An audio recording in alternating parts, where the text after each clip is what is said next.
Hanımlar, efendiler, yaxşımısınlar? Bugün 12 ayının 10. günü, Xalqaro Kishilik huquq günü.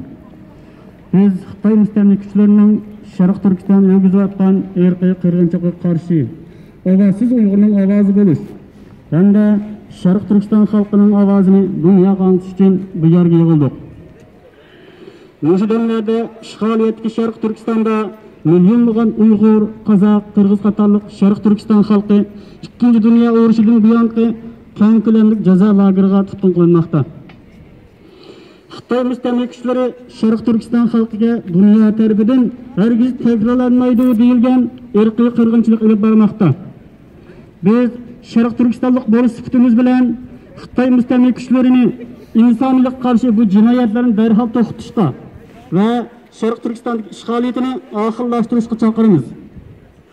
Biz demokratiya va kishilik huquqni o'zlarining qimmat qarshi qilgan g'arb ellerini, Germaniya hukumatini, zalim Xitoy müstemlik kuchlarining bu jinoyatlarini to'sish uchun amaliy harakatga o'tishga da'vat qilamiz.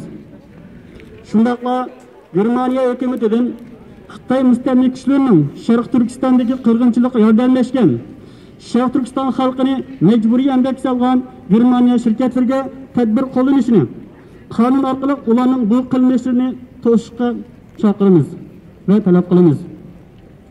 Germaniya xalqining majburiy emgak zavodlarida ishlangan Xitoy mahsulotlarini boyqut qilishini, Germaniyaning va Yevropaning o'zida ishlangan mahsulotlarni ishlatishni umid qilamiz. Kishilik huquq kunida dunyodagi barliq insonlarni o'zining inson ekanligini unutib qolmaslikqa, insoniyatga qarshi irqiy qirg'inchilikqa sukut qilmaslikqa chaqiramiz. So'zim tugadi. Ko'pchilik rahmat.